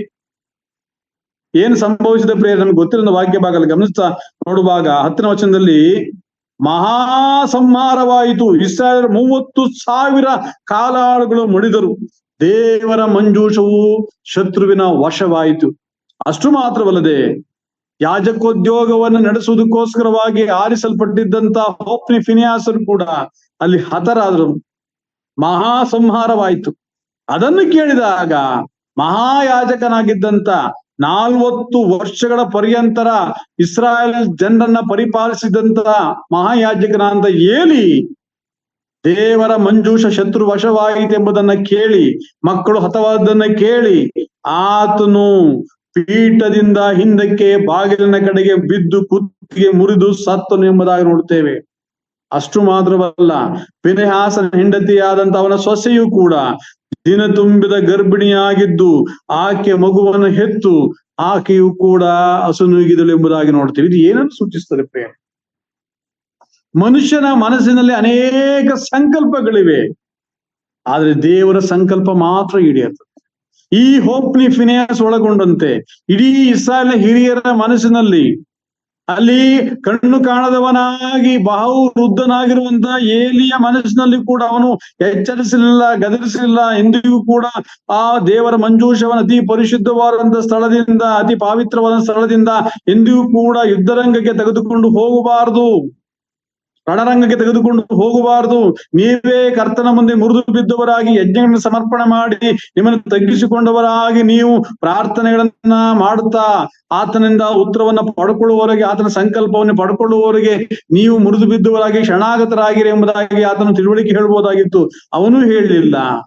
ಯಾಜಕರಾಗಿ ನೇಮಕೊಂಡಂತ ಹೋಫ್ನಿ ಫಿನಿಯಾಸರು ಕೂಡ ಅದನ್ನು ಅನುಸರಿಸಲಿಲ್ಲ. ಹಿರಿಯರು ಕೂಡ ಅವರ ಅನೇಕ ನಿದರ್ಶನಗಳಲ್ಲಿ ದೇವರ ಸಮ್ಮುಖದಲ್ಲಿ ಆ ಮಂಜೂಷದ ಮುಂದೆ ಹೋಗಿ ಉತ್ತರಗಳನ್ನು ಪಡ್ಕೊಂಡ ಆತನ ಸಂಕಲ್ಪವನ್ನು ತಿಳ್ಕೊಂಡಂತ ಅನೇಕ ಹಿರಿಯರು ಕೂಡ ಅಲ್ಲಿ ತಮ್ಮ ಸಂಕಲ್ಪವೇ ನೆರವೇರಬೇಕೆಂಬಂತ ಒಂದು ದುರಾಲೋಚನೆಯಿಂದ ದೇವರ ಪರಿಶುದ್ಧವಾಗಿರ್ತಕ್ಕಂಥ ಮಂಜೂಷವನ್ನ, ಒಡಂಬಡಿಕೆಗಳಂತ ಮಂಜೂಷವನ್ನ, ಮನ್ನ ಇಟ್ಟಿದ ಚಿನ್ನದ ಬಟ್ಟೆಗಳಂತ ಮಂಜೂಷವನ್ನ, ಆರನನ್ನು ಚಿಗುರದ ಕೂಲಿಟ್ಟಂತ ಮಂಜೂಷವನ್ನ ಹೊತ್ತುಕೊಂಡವರಾಗಿ ಅವರು ಅನೈತಿಕವಾದ ರೀತಿಯಲ್ಲಿ ತಮ್ಮ ಸಂಕಲ್ಪವನ್ನ ಅಕ್ರಮಗಾರರಾಗಿ ನೆರವೇರಿಸಿಕೊಳ್ಳಬೇಕೆಂಬಂತ ಒಂದು ತುಡಿತದಿಂದ ದೇವರ ಆಲಯದಿಂದ ಅದನ್ನ ತೆಗೆದುಕೊಂಡು ಹೋಗಿ ಯುದ್ಧರಂಗಕ್ಕೆ ಕೊಂಡೊಯ್ದಾಗ ಅಲ್ಲಿ ಆರ್ಭಟಿಸ್ತಾ ಇದ್ದಾರೆ, ಆದ್ರೆ ದೇವರೇ ಅವರೊಂದಿಗಿಲ್ಲ. ನೋಡ್ತೇವಲ್ಲ, ಆರ್ಭಟಿಸ್ತಾ ಇದ್ದಾರೆ.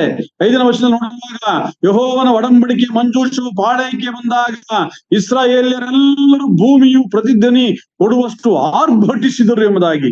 ಅವರು ಮಂಜೂಷ ಬಂದಾಗ ದೇವರ ಸಂಕಲ್ಪ ನಮ್ಮ ಜೊತೆಗಿದೆ ಎಂಬುದಾಗಿ ತಪ್ಪಾಗಿ ಎಣಿಸಿದ್ದಾರೆ. ಇವತ್ತು ಅನೇಕ ಸಂದರ್ಭಗಳಲ್ಲಿ ಪ್ರಿಯರೇ, ನಾವು ಮಾಡುವಂತ ಕೆಲಸಗಳಲ್ಲಿ ದೇವರ ಸಂಕಲ್ಪ ಎಂಬುದಾಗಿ ನಾವು ಬಹಳ ಸಂತೋಷ ಪಡ್ತೇವೆ. ಪ್ರಿಯ ಯೌವನಸ್ಥ ಸಹೋದರ ಸಹೋದರಿಯರೇ, ಪ್ರಿಯ ದೇವಜನರೇ, ಅನೇಕ ಸಂದರ್ಭಗಳಲ್ಲಿ ನಾವು ಮಾಡುವಂತ ಕೆಲಸಗಳಲ್ಲಿ ದೇವರ ಸಂಕಲ್ಪ ಇದೆ, ಇದು ದೇವರ ಸಂಕಲ್ಪ ಎಂಬುದಾಗಿ ನಾವು ತಪ್ಪಾಗಿ ನಾವು ಆಲೋಚನೆ ಮಾಡ್ತೇವೆ. ಆದ್ರೆ ಖಂಡಿತವಾಗಿಯೂ ಆ ಆಲೋಚನೆಯನ್ನು ನಾವು ಪರಾಮರ್ಶೆ ಮಾಡಬೇಕು. ಇಸ್ರಾಯೇಲರು ಅನ್ಕೊಳ್ತಾ ಇದ್ದಾರೆ, ಮಂಜೂಷದ ಆ ಒಡಂಬಡಿಕೆಯ ಮಂಜೂಷವು ಪಾಳೆಯಕ್ಕೆ ಬಂದಾಗ ಇಸ್ರಾಯೇಲರ ಮಧ್ಯೆ ದೊಡ್ಡ ಒಂದು ಪ್ರತಿಧ್ವನಿ ಉಂಟಾಯಿತು. ಅದು ಹೇಗೆ ಆರ್ಭಟ ಉಂಟಾಯಿತು, ಅದೇ ಭೂಮಿ ಕಂಪಿಸುವಷ್ಟರ ಮಟ್ಟಿಗೆ ಅದನ್ನು ಕೇಳಿದಂತ ಫಿಲಿಷ್ಟಿಯರಲ್ಲಿ ನಡುಕ ಉಂಟಾಯಿತು. ಆದ್ರೆ ಅವ್ರು ಹೇಳ್ತಾ ಇದ್ದಾರೆ, ನಾವು ಹೆದರಬಾರದು, ನಾವು ಭಯ ಪಡಬಾರದು, ನಾವು ಧೈರ್ಯಗೆಡಬಾರದು, ನಾವು ಬಲಗೊಂಡವರಾಗಿ ಅವರ ಮೇಲೆ ಮುಗಿಬಿಡೋಣ ಎಂಬುದಾಗಿ ಹೋಗುವಾಗ, ಮಂಜೂಷ ಯುದ್ಧ ರಂಗಕ್ಕೆ ಬಂದಾಗಿಯೂ ಕೂಡ ದೇವರ ಪ್ರಸನ್ನತೆ, ದೇವರ ಪ್ರಭಾವ, ದೇವರ ಆ ಪರಾಕ್ರಮಶಾಲಿತನ, ದೇವರ ಆ ಒಂದು ಸಂಕಲ್ಪದ ಜಯ ಅವರ ಮುಂದೆ ಅವರ ಜೊತೆಗೆ ಬರಲಿಲ್ಲ. ಪ್ರಿಯರೇ, ನಮಗಿಷ್ಟ ಬಂದ ಹಾಗೆ ದೇವರ ಸಂಕಲ್ಪವನ್ನು ನಾವು ಅಂದುಕೊಳ್ಳುವುದಕ್ಕೆ ಆಗುವುದಿಲ್ಲ. ಏನ್ ಸಂಭವಿಸಿದೆ ಪ್ರಿಯರೇ, ಅವರು ಬಲಗೊಂಡವರಾಗಿ ಇನ್ನು ಆರ್ಭಟಿಸುತ್ತಾ ಇಸ್ರಾಯೇಲಿನ ಮೇಲೆ ಬೀಳುವಾಗ 30,000 ಈ ಸಾಲಿ 4,000, ಇಲ್ಲಿ 34,000 ಜನರು ಹತರಾಗ್ತಾ ಇದ್ದಾರೆ.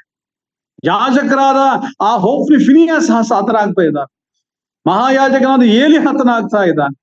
ಅವನ ಸೊಸೆಯೂ ಕೂಡ, ಫಿನಿಯಾಸನ ಹೆಂಡತಿಯೂ ಕೂಡ ಮಗುವನ್ನು ಹೆತ್ತವಳಾಗಿ ಮರಣ ಹೊಂತ. ಇದು ಏನು ಸೂಚಿಸ್ತದೆ? ಮನುಷ್ಯನ ಮನಸ್ಸಿನಲ್ಲಿ, ನಿಮ್ಮ ಮನಸ್ಸಿನಲ್ಲಿ ಅನೇಕ ಸಂಕಲ್ಪಗಳು. ಅದಕ್ಕೆ ಈ ಹೊತ್ತಿಲ್ವೇ ನಾಳೆ ನಾವು ಇಂಥ ಊರಿಗೆ ಹೋಗಿ, ಇಂಥ ಸ್ಥಳಕ್ಕೆ ಹೋಗಿ, ಇಂಥ ಜಾಗಕ್ಕೆ ಹೋಗಿ, ಇಂಥ ಕಾರ್ಯಗಳನ್ನು ಮಾಡಿ ಸಂಪಾದಿಸ್ತೇವೆ, ಆದಾಯ ತರ್ತೇವೆ, ಅಥವಾ ನನ್ನ ಭವಿಷ್ಯತನ್ನು ಕಟ್ಟಿಕೊಳ್ತೇನೆ, ನಾನು ನನ್ನ ದೇವರ ಆ ಒಂದು ಚಿತ್ತವನ್ನು ನೆರವೇರಿಸಿ ಎಂಬುದಾಗಿ ನೀವು ನಾನು ಅಂದುಕೊಳ್ಳುವುದಾದ್ರೆ ನಮ್ಮನ್ನು ನಾವು ಇವತ್ತು ಪರಾಮರ್ಶೆ ಮಾಡಿಕೊಳ್ಳುವ ದೇವರ ಸಂಕಲ್ಪವನ್ನ ನಾವು ಗ್ರಹಿಸಿಕೊಳ್ಬೇಕಾದ್ರೆ ಆತನ ಮುಂದೆ ನಾವು ಹೆಚ್ಚು ಸಮಯ ಪ್ರಾರ್ಥನಾ ಪೂರ್ವಕವಾಗಿ ಮುರಿದು ಬಿದ್ದವರಾಗಿ, ಮೊಣಕಾಲು ಹಾಕಿದವರಾಗಿ ನಾವು ಕಳೆದಾಗ ಮಾತ್ರವೇ ಆತನ ಸಂಕಲ್ಪವನ್ನು ತಿಳ್ಕೊಳ್ಳಿಕ್ಕೆ ಸಾಧ್ಯ. ಪ್ರಿಯ, ಅನೇಕ ಸಂದರ್ಭಗಳಲ್ಲಿ ನಾವು ಮಾಡುವಂತ ಕಾರ್ಯದಲ್ಲಿ ದೇವರ ಸಂಕಲ್ಪ ಇದೆ ಎಂಬುದಾಗಿ ಈ ಹೋಫ್ನಿ ಫಿನಿಯಾಸರಾಗಿ, ಇಸ್ರಾಯೇಲ್ನ ಹಿರಿಯರಾಗಿ ನಾವು ಅಂದುಕೊಳ್ತೇವೆ. ಅದರಿಂದ ಸಂಭವಿಸುವುದು ನಷ್ಟ, ಪ್ರಾಣ ನಷ್ಟ ಸಂಭವಿಸಿದೆ. ಅಲ್ಲಿ ಒಂದು ದೊಡ್ಡ ಸಂಹಾರನ ಸಂಭವಿಸಿದೆ, ನಾಶನೆ, ದೊಡ್ಡ ನಷ್ಟ ಸಂಭವಿಸಿದೆ. ಪ್ರೇರೆ, ಅದು ನಮಗೆ ಸಂಭವಿಸಬಾರದು, ನಮ್ಮ ಭವಿಷ್ಯತ್ತಿಗೆ ಸಂಭವಿಸಬಾರದು, ನಿಮ್ಮ ಭವಿಷ್ಯತ್ತಿಗೆ ಸಂಭವಿಸಬಾರದು. ಇನ್ನೊಂದು ಉದಾಹರಣೆ ಹೇಳಿ ನಾನು ಮುಕ್ತಾಯ ಮಾಡ್ಲಿಕ್ಕೆ ಹೋಗ್ತೇನೆ. ದಯಮಾಡಿ ಅದೇ 1 ಸಮುವೇಲನ ಪುಸ್ತಕ 15ನೇ ಅಧ್ಯಾಯ, ನಮಗೆ ಗೊತ್ತಿರುವಂತಹ ವಾಕ್ಯ ಭಾಗ, 15ನೇ ಅಧ್ಯಾಯ 2 ಮತ್ತು 3ನೇ ವಚನ. First Samuel chapter 15 verse 2 verse 3. ಈಗ ನೀನು ಹೋಗಿ ಅವರನ್ನು ಸೋಲಿಸಿ ಅವರಿಗಿರುವುದೆಲ್ಲ ಸಂಪೂರ್ಣವಾಗಿ ಹಾಳು ಮಾಡು. ಗಂಡಸರನ್ನು, ಹೆಂಗಸರನ್ನು, ಮಕ್ಕಳನ್ನು, ಶಿಶುಗಳನ್ನು ಹೆತ್ತು ಕುರಿ, ಕತ್ತೆ, ಒಂಟೆ ಇವುಗಳನ್ನು ಕನಿಕರವಿಲ್ಲದೆ ಕೊಂದು ಹಾಕು ಎಂದು ಹೇಳುತ್ತಾನೆ ಅಂದನು. 17ನೇ ವಚನ.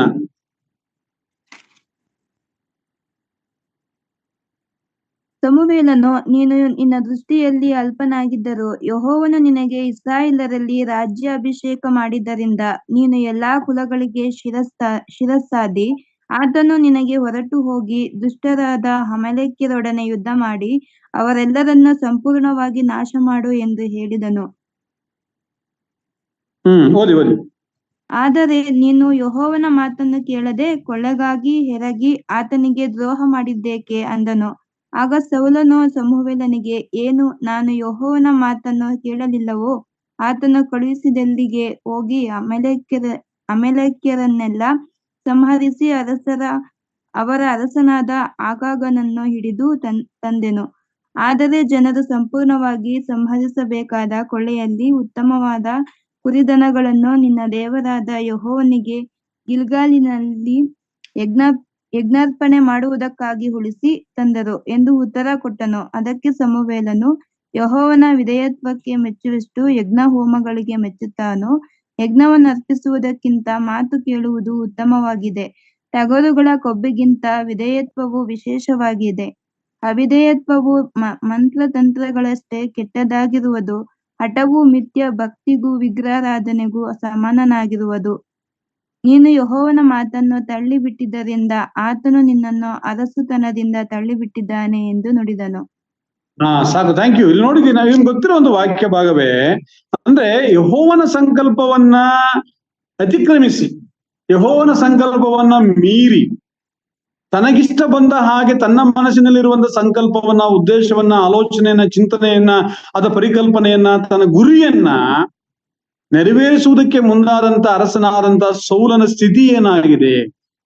ನಮಗೆ ಗೊತ್ತಿರೋ ಒಂದು ವಾಕ್ಯ, ಅಮಾಲೇಕ್ಯರನ್ನ ನೀನು ಕನಿಕರಿಸದೆ, ನಿಮಗೆ ಅವ ಸ್ಥಳಾವಕಾಶ ಮಾಡಿಕೊಡದೆ ಹೋದ್ರಿಂದ, ಅವಳು ಹೇಳ್ತಾನೆ, ಇಸ್ರಾಯೇಲ್ 2ನೇ ವಚನ, ಸೇನಾಧೀಶನೇ ಯೆಹೋವನು ನಿನಗೆ ಇಸ್ರಾಯೇಲರು ಐಗುಪ್ತದಿಂದ ಬರುತ್ತಿರುವಾಗ ದಾರಿಯಲ್ಲಿ ಅಮಾಲೇಕ್ಯರು ಅವರಿಗೆ ವಿರೋಧವಾಗಿ ನಿಂತು ತೊಂದರೆ ಪಡಿಸಿದರಿಂದ ನಾನು ಅವರಿಗೆ ಮುಗಿ ತೀರಿಸುವೆನು. ಈಗ ನೀನು ಹೋಗಿ ಅವರನ್ನ ಸೋಲಿಸಿ ಇರುವುದನ್ನೆಲ್ಲ ಸಂಪೂರ್ಣವಾಗಿ ಹಾಳು ಮಾಡು. ಗಂಡಸರನ್ನು, ಹೆಂಗಸರನ್ನು, ಮಕ್ಕಳನ್ನು, ಶಿಶುಗಳನ್ನು, ಎತ್ತು, ಕುರಿ, ಕತ್ತೆ, ಒಂಟೆ ಇವುಗಳನ್ನು ಕನಿಕರವಿಲ್ಲದೆ ಕೊಂದು ಹಾಕು ಎಂದು ನಿನಗೆ ಹೇಳುತ್ತೇನೆ ಎಂದನು. ಇದು ದೇವರ ಸಂಕಲ್ಪ. ಅರೆ ಸೌಲನೇನು ಮಾಡ್ತಾ ಇದ್ದಾನೆ? ನಾವಾಗಲೇ ಓದಿದ ಹಾಗೆ ಅವನ ಸಂಕಲ್ಪವೇ ಬೇರೆ. ಅವನು ಬಹಳ ಸಮಜಾಯಿಸಿ ಕೊಡ್ತಾ ಇದ್ದಾನೆ. ಸಮುವೇಲನು, ನೀನು ನಿನ್ನ ದೃಷ್ಟಿ ಅಲ್ಪನಾಗಿದ್ರು ಯೆಹೋವ ನಿನಗೆ ಇಸ್ರಾಯೇಲ್ ರಾಜ್ಯಾಭಿಷೇಕ ಮಾಡಿದ್ದರಿಂದ ನೀನು ಎಲ್ಲ ಕುಲಗಳಿಗೆ ಶಿರಸ್ಸಾದಿ. ನನ್ನ ಪ್ರಿಯ ದೇವಜನರೇ, ನಾವು 1 ಕೊರಿಂಥ 1ನೇ 26, 27, 28 ನೋಡುವಾಗ ನಾವು ಬಲಹೀನರು, ಕುಲಹೀನರು, ಅಸಡ್ಡೆಯಾದವರು, ನಾವು ವಿಶೇಷವಾಗಿ ಜ್ಞಾನಹೀನರು ಆದಂತ ನಮ್ಮ ದೇವರು ಆರಿಸಿಕೊಂಡಿದ್ದಾನೆ. ಗಣನೆಗೆ ಬಾರದಕ್ಕೆ ನಮ್ಮನ್ನು ಆರಿಸಿಕೊಂಡಿದ್ದಾನೆ. ಹಾಗೆ ಸೌಲನನ್ನ ಕೂಡ ಆರಿಸಿಕೊಂಡನು. ನೀನು ಅಲ್ಪನಾಗಿ, ದೇವರ ನಿನ್ನ ದೃಷ್ಟಿಯಲ್ಲಿ ಅಲ್ಪನಾಗಿದ್ದಿ, ನಾವು ಕೂಡ ನಮ್ಮ ದೃಷ್ಟಿ ಅಲ್ಪರಾಗಿದ್ದಂತವ್ರೆ, ಆದ್ರೆ ದೇವರು ನಮ್ಮನ್ನು ಆರಿಸಿಕೊಂಡಿದ್ದಾನೆ.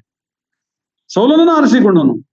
ಆದ್ರೆ ಅವನು ಹೇಳ್ತಾನೆ, ಆದ್ರೆ ನಿನಗೆ ಹೊರಟು ಹೋಗಿ ದುಷ್ಟರಾದ ಅಮಾಲೇಕ್ಯರನ್ನು ಯುದ್ಧ ಮಾಡಿ ಅವರೆಲ್ಲರನ್ನು ಸಂಪೂರ್ಣವಾಗಿ ನಾಶ ಮಾಡು ಎಂದು ಹೇಳಿದನು. ಆದ್ರೆ ನೀನು ಯೆಹೋವನ ಮಾತನ್ನು ಕೇಳದೆ ಒಳ್ಳೆಗಾಗಿ ಎರಗಿ ಆತನಿಗೆ ದ್ರೋಹ ಮಾಡಿದ್ದೇಕೆ ಎಂದನು. ಆಗ ಸೌಲನು ಸಮಜಾಯಿಸಿ ಕೊಡ್ತಾನೆ, ಏನು ನಾನು ಯೆಹೋವನ ಮಾತನ್ನು ಕೇಳಲಿಲ್ಲವೋ?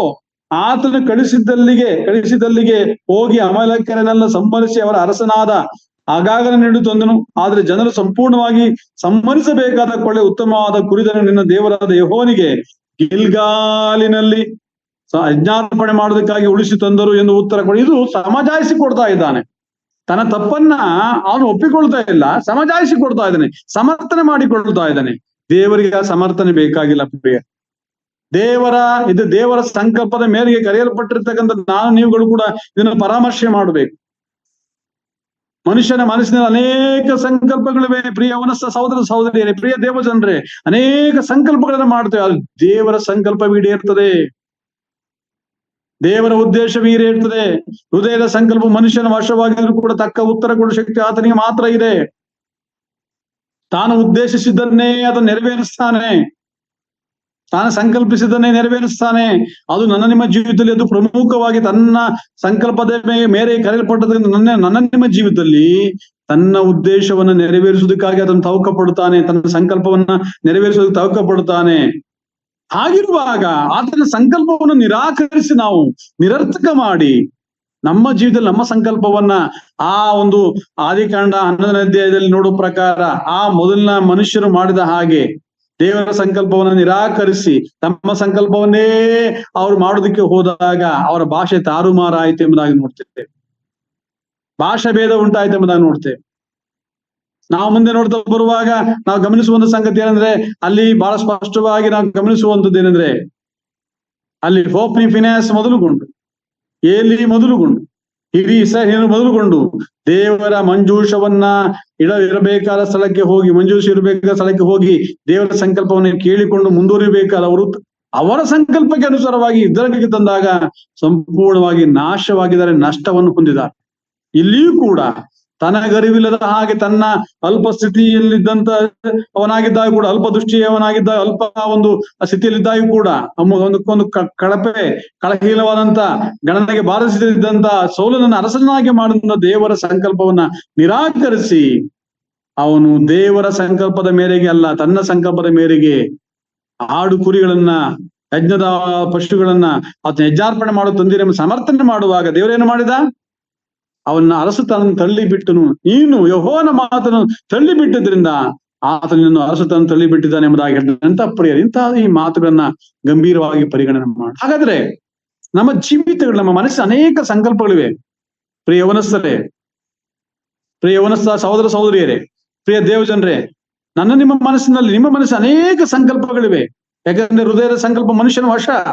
ಆದ್ರೆ ಏನೇ ಸಂಕಲ್ಪ ಇದ್ರೂ ಕೂಡ ನಮ್ಮ ಜೀವಿತದಲ್ಲಿ ಯೆಹೋವನ ಕರ್ತನ ಕ್ರಿಸ್ತನ ಸಂಕಲ್ಪವೇ ಈಡೇರುವುದನ್ನು ನಮ್ಮ ಮಾತನ್ನು ಮರಿಬಾರ್ದು.